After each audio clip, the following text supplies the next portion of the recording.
an important thing is to say that I was raised by a father who was a regimental sergeant major, and I really hated his guts, to be frank, to start with. But as a result of being baptized and joining the church and then going to leave to come to the United States, I spent 2 weeks with my family in Salisbury, and my dad and I were sitting in front of the fireplace on one occasion, and he turned to me and said, John, tell me, are you going to go overboard for this Mormonism racket? And my answer was, Dad, I wouldn't try to fool you, and I'm not trying to fool myself. I believe it with all my heart, and I'm going to try to live it as best as I am able. And he said, I know, just remember, wherever you go, you're my son. And for the first time, I was 23, 24. My dad and I embraced, and this regimental sergeant major that only touched me very hard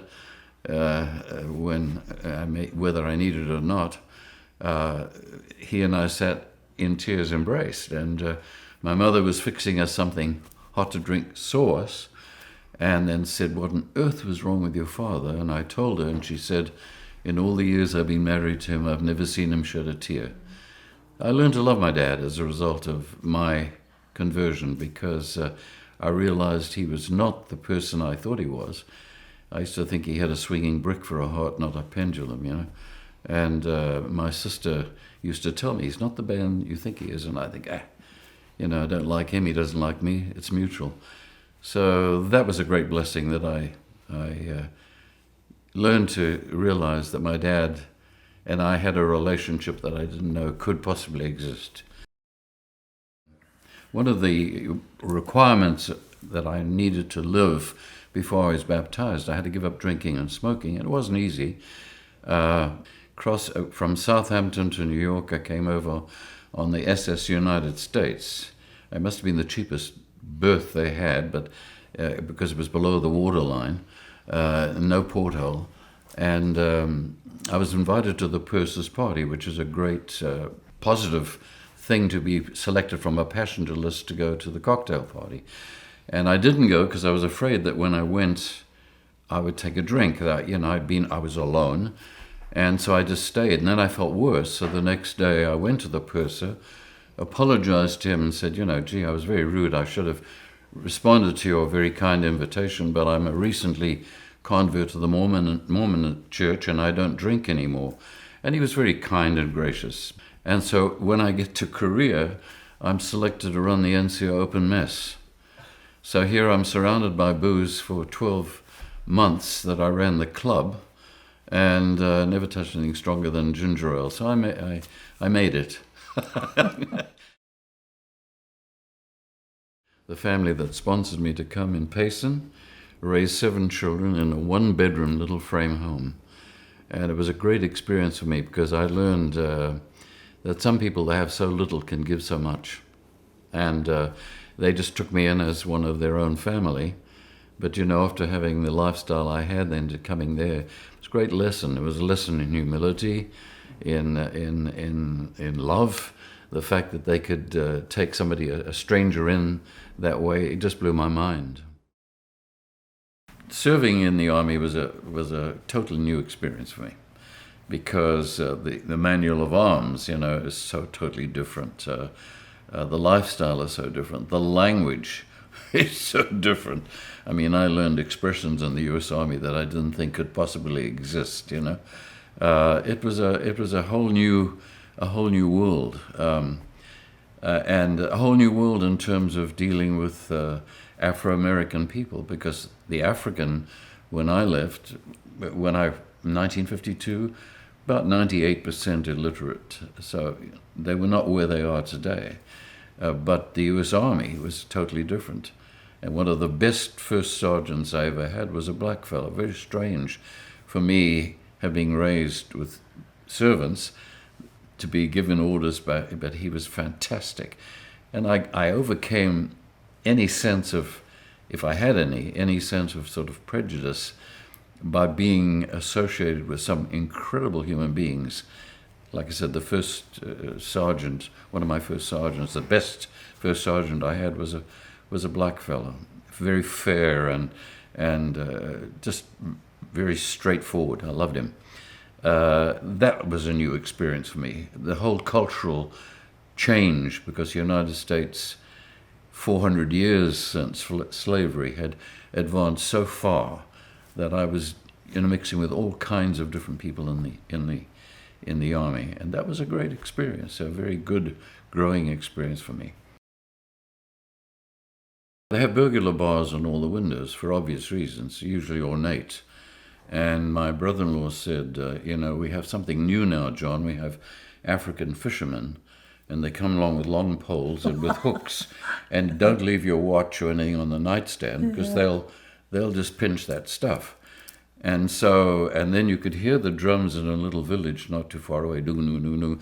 She couldn't sleep a wink that night. She was waiting for the African fishermen to arrive. She was really she was really in primitive Africa, and it was scaring her to death. Yeah.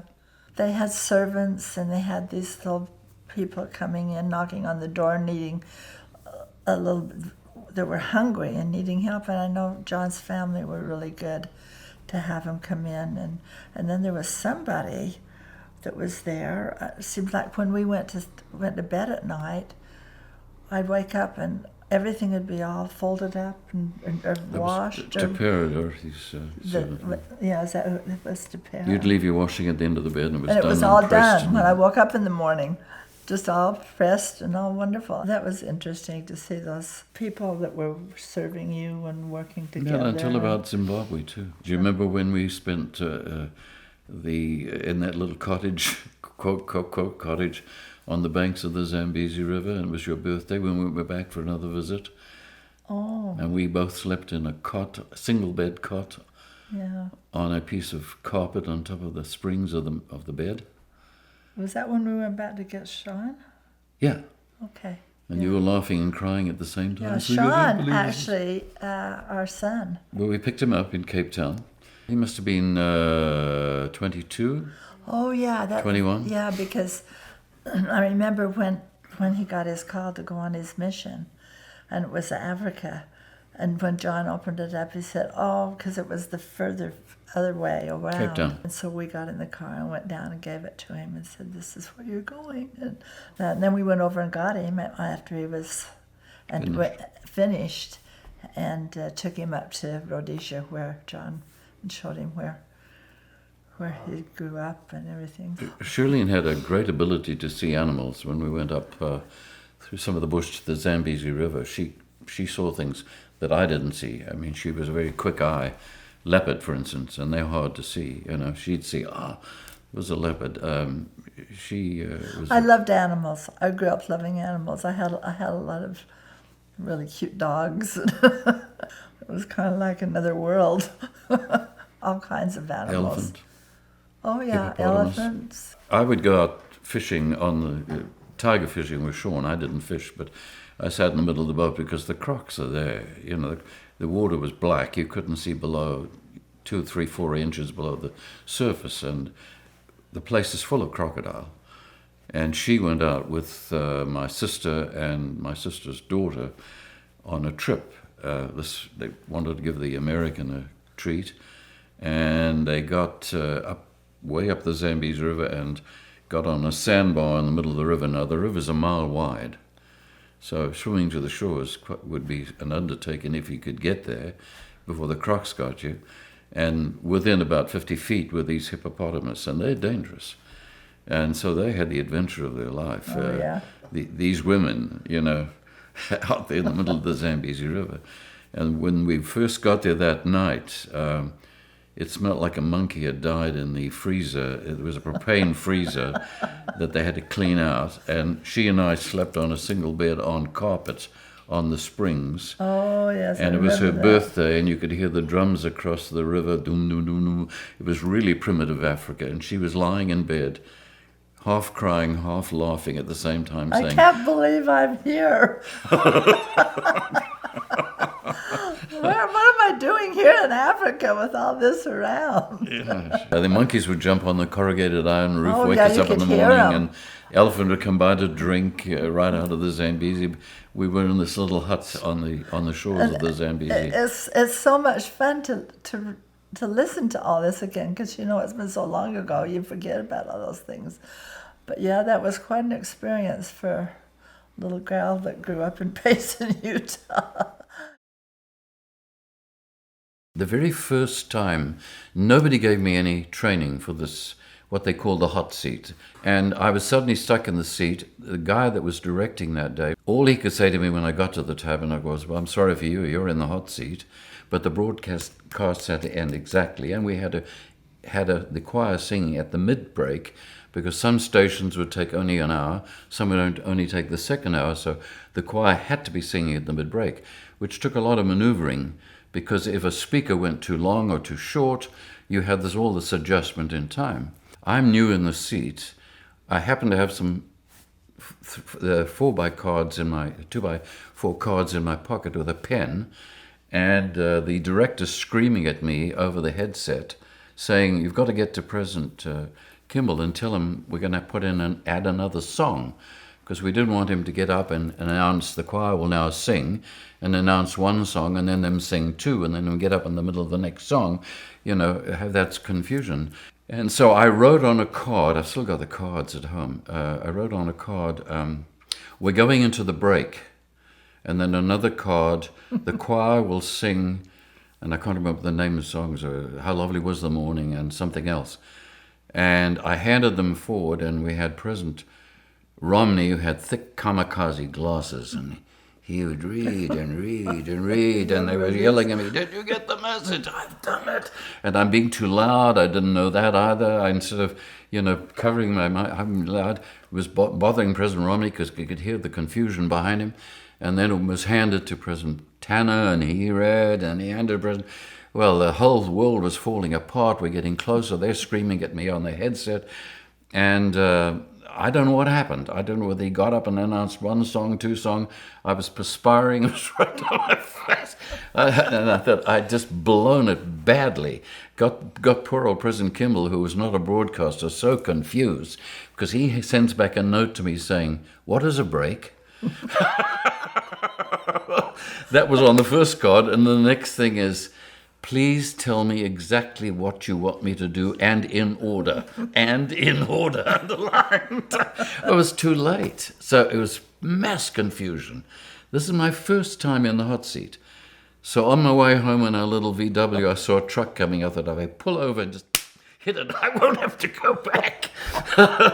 And then the thought came to me, well, somebody's got to do it. So I go back, and the secretary to the first president comes in. He says, "Oh, we're going to be more surprises this afternoon." So I knew I'd been the subject of discussion, For sure. So I made up my mind at that moment, this will never happen again. So I arranged a system, which I got them to approve. So I'd have 2 pages of every sheet. My secretary make the second one stamped substitute, and then on that page I would write exactly what had to be said or done, and then hand the whole sheet forward, and then they'd follow my instruction. It worked out. But I thought, this will never happen to me again. That same man was the one that kissed me on the cheek. Yeah. Oh, well, President Monson, we were going into over a satellite meeting in President Hinckley's office, and he was the chief, he was the prophet, and President Monson was one of the counselors. And as we go into the foyer, he says to me, "How's my Zimbabwe friend?" Well, I'm from Rhodesia, I'm not from Zimbabwe. And I said, "President Monson, I'm not from Zimbabwe, I'm from Rhodesia. I was born in Rhodesia, I lived in Rhodesia, I will die Rhodesian." And so we go into President Hinckley's office, and he says, "Boy, was I just chastised by Brother Kinnear for calling him a Zimbabwean." And I thought, I didn't mean to offend him. I must have sounded like a snotty little colonial. So I phoned the office. I knew his secretary, Friday afternoon, and said, "Can I speak to President Monson?" She said, "No, he's out of town on assignment."